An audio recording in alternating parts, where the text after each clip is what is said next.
I've been hunting them for 20 years now. The creatures of the night, the cursed, the things that wear human skin but become something much worse when the moon is full. The first one I killed was easy enough, lucky really. Back then I didn't know what I was doing. Stumbled onto it by accident, the thing gnawing on a deer carcass in the woods behind my father's old hunting cabin. I thought it was a rabid dog.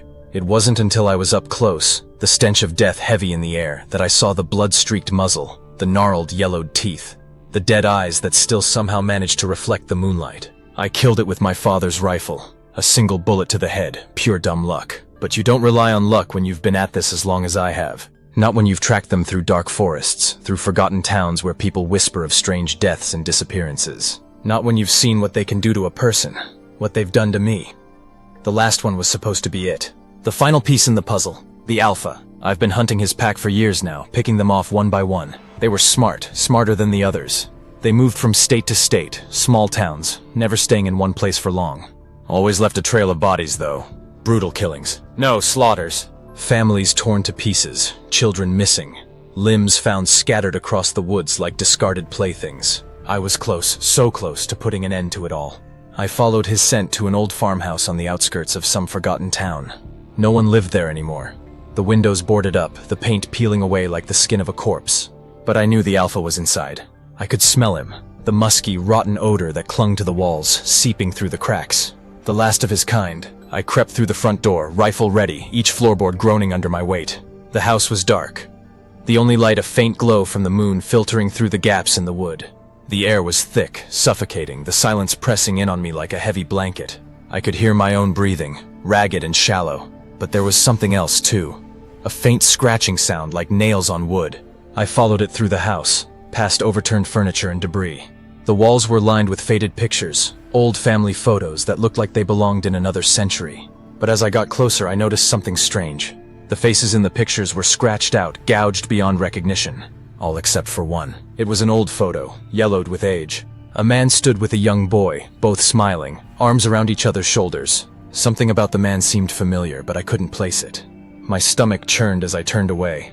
My gut telling me there was something wrong. Very wrong about this place. The scratching grew louder, coming from the basement. Of course it was the basement.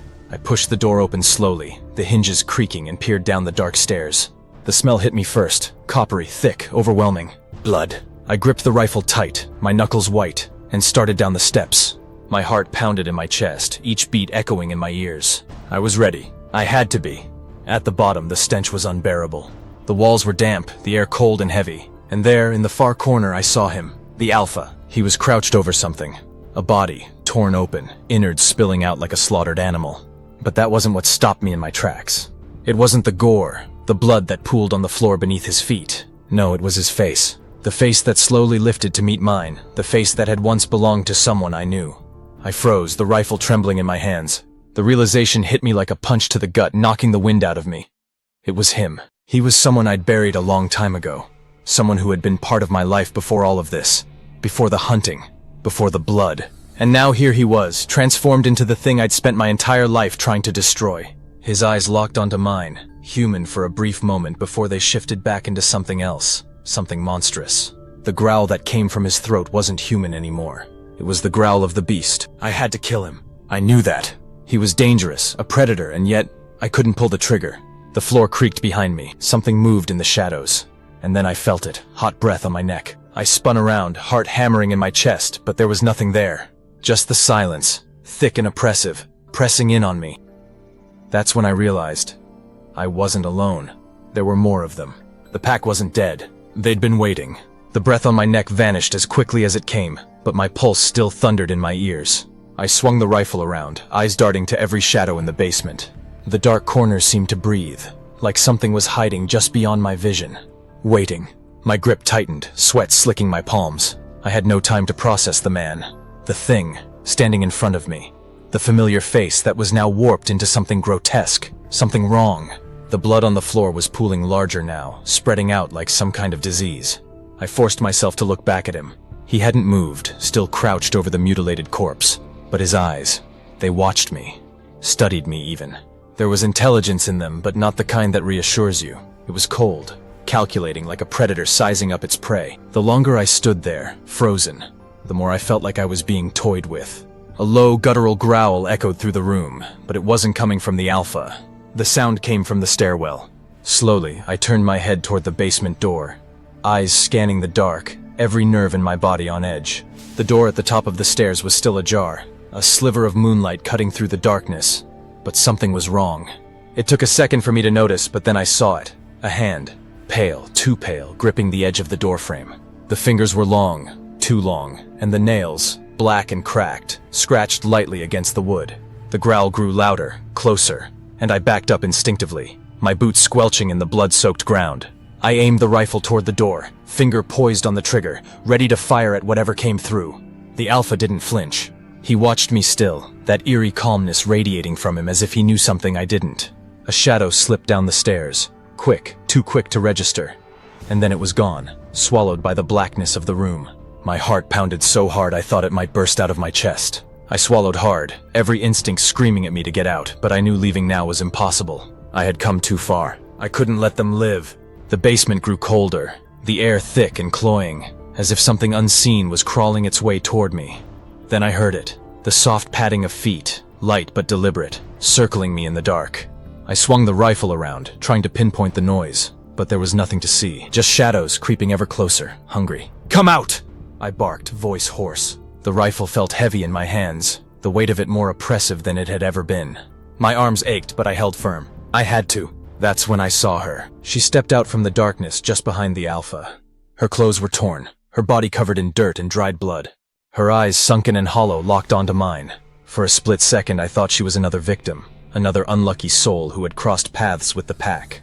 But then she smiled. Her lips curled back, revealing teeth far too sharp, far too inhuman. I staggered back, my stomach twisting in knots. She was part of them. Another piece of the pack, hiding in plain sight. And yet her face. It was another face I knew. A face from a time long before the hunt began. From a life I had left behind. Someone I cared about once. The memories surged forward, unwelcome and painful. My mind scrambled to make sense of it all. How could it be? How could she be standing there with them? I had buried her. I had buried her myself. The Alpha stood, tall and looming, towering over her. His eyes gleamed with a dark amusement, his teeth stained with the blood of the dead. The low growl that rumbled from his throat was almost a laugh, as if he was relishing the torment unraveling in my mind. They had come for me. Not just to kill me. No, this was personal. This was about punishment. I gritted my teeth, the weight of the rifle trembling in my grip. My mind raced, trying to find a way out, but there was no escape. Not from them. The woman, no, the thing, took a step forward, her eyes gleaming with hunger. The pack was closing in. I could hear them now, their claws scraping against the floor, their heavy breaths growing louder. I lifted the rifle, aiming it right at her chest. My finger hovered over the trigger, every muscle in my body screaming to pull it, to end this madness before it could swallow me whole. But I hesitated, because even though I knew what she had become, even though I knew she wasn't human anymore, her face was still hers. And in that moment of hesitation, they struck. I heard the snap of jaws, the rush of movement, and then pain.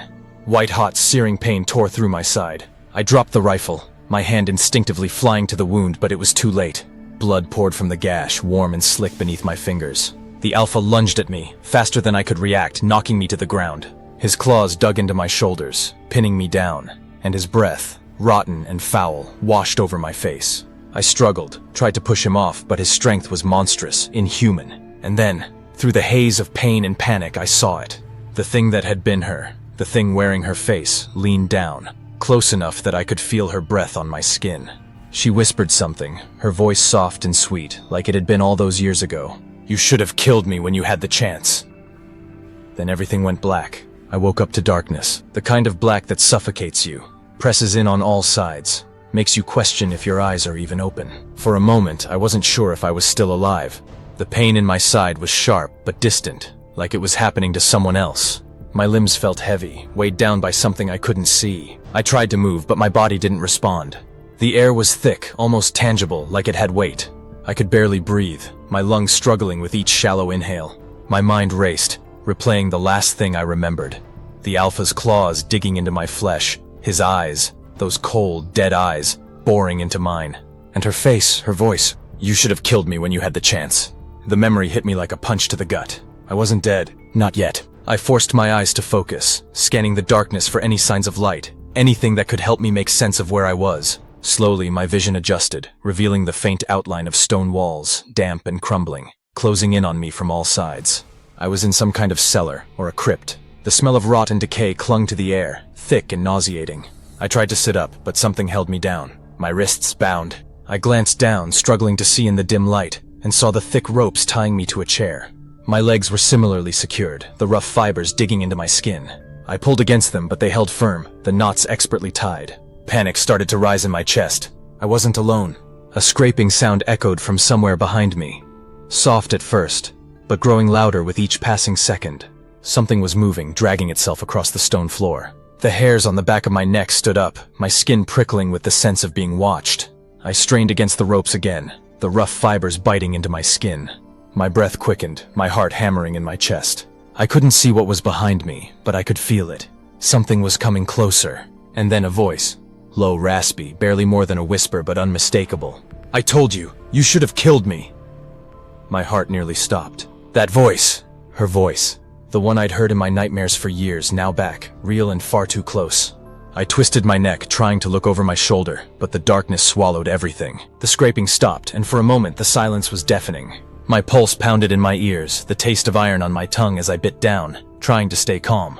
But calm wasn't an option anymore. The sound of footsteps, slow, deliberate, coming from the shadows. And then, she stepped into the faint glow of light filtering down from the cracks in the ceiling. She was exactly as I remembered her, no, worse. Her skin, pale and cracked like old porcelain, hung loosely on her bones. Her eyes, once vibrant, were now dark and hollow, black pits that reflected no light. Her mouth twisted into a cruel smile, revealing jagged teeth, too sharp for a human. "You didn't think it would end this way, did you?" she said, her voice dripping with mockery. She knelt down beside me, her cold breath brushing against my face, but it was always going to end like this. I stared at her, my mind reeling. The memories flooded back, unbidden. She had been everything to me once, before the curse, before she was taken, before the hunt began. I had searched for her for years, believing she was lost, believing I had failed to save her. And now here she was, this. Her hand shot out, cold fingers wrapping around my throat, squeezing just enough to send a jolt of terror through me. "You remember me, don't you?" she whispered, her breath rancid. "You remember what you did?" I struggled to pull in air, my body writhing against the ropes, but she held me fast. Her fingers dug into my skin, her eyes locked onto mine, daring me to look away. I didn't know," I choked out, my voice barely a whisper. She laughed then, a cold, hollow sound that echoed off the walls. "You always knew," she hissed. "You knew what was happening and you let it happen. And now, you're going to pay for it." Her grip tightened, and I gasped for air, black spots dancing in my vision. My mind raced, searching for a way out, but there was nothing.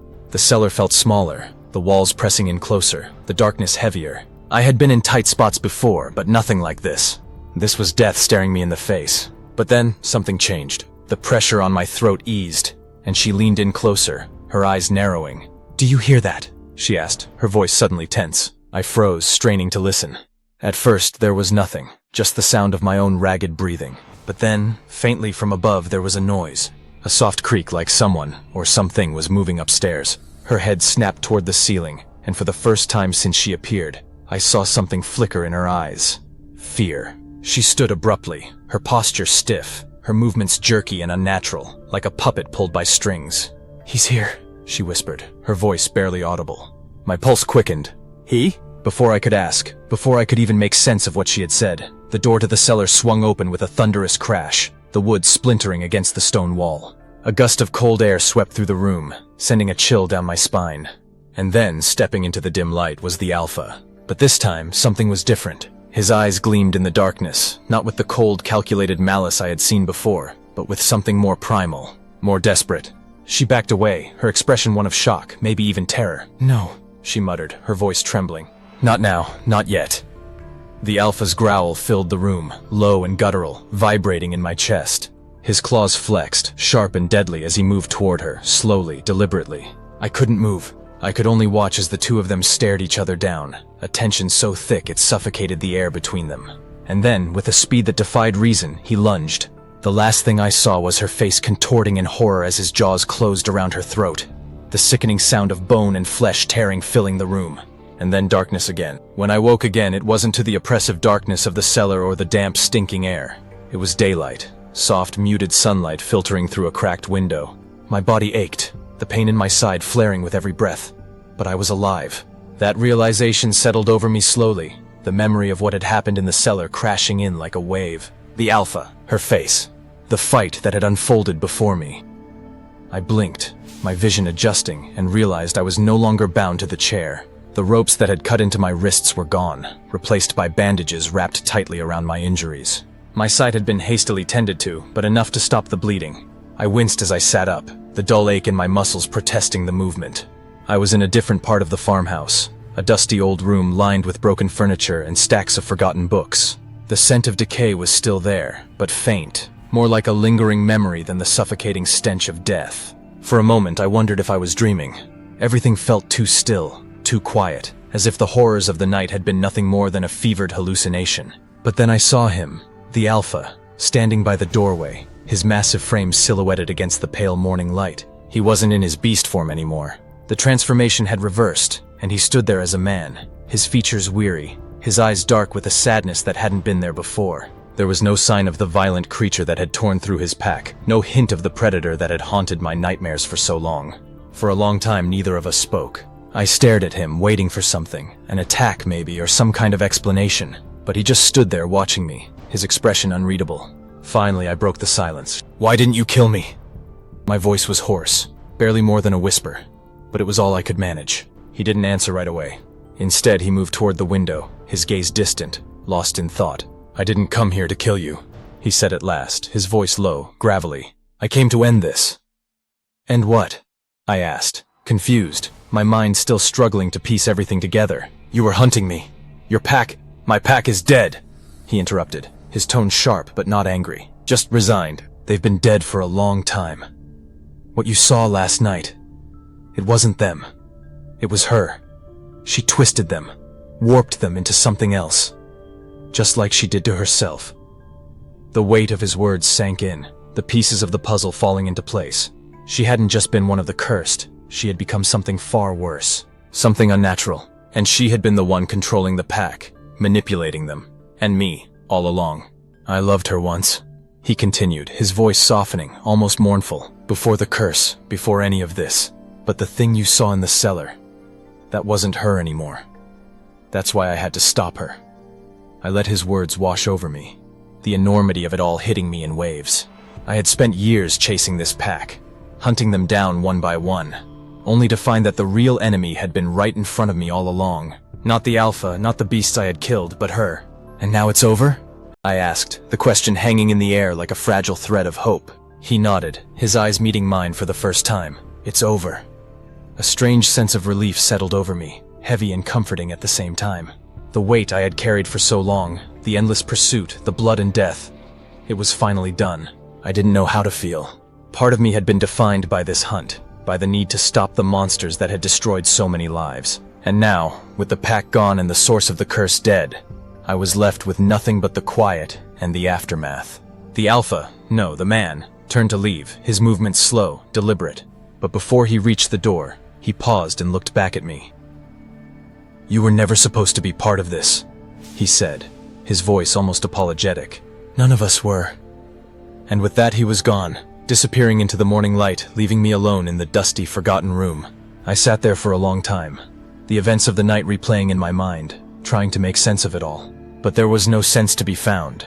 Not in the curse, not in the horror we had all lived through. All I knew was that I had survived, and that for now was enough. Eventually I stood, my legs shaky beneath me, and made my way to the door. The air outside was fresh, crisp, the sky a pale blue streaked with morning clouds. The world felt strangely new, like I was seeing it for the first time. As I stepped outside, I realized something. Something that made the corners of my mouth lift in a small, almost disbelieving smile. The weight I had carried for years, the burden of the hunt, the endless cycle of blood and death, it was gone. And with it something else had returned. Hope. I didn't know what the future held, or if I would ever fully escape the horrors I had seen. But for the first time in a long time, I felt like I could breathe again, like I could live again. And maybe, just maybe, that was the real victory. As I walked away from the farmhouse, leaving behind the darkness and the curse that had haunted me for so long, I knew one thing for certain. The hunt was finally over, and I was free.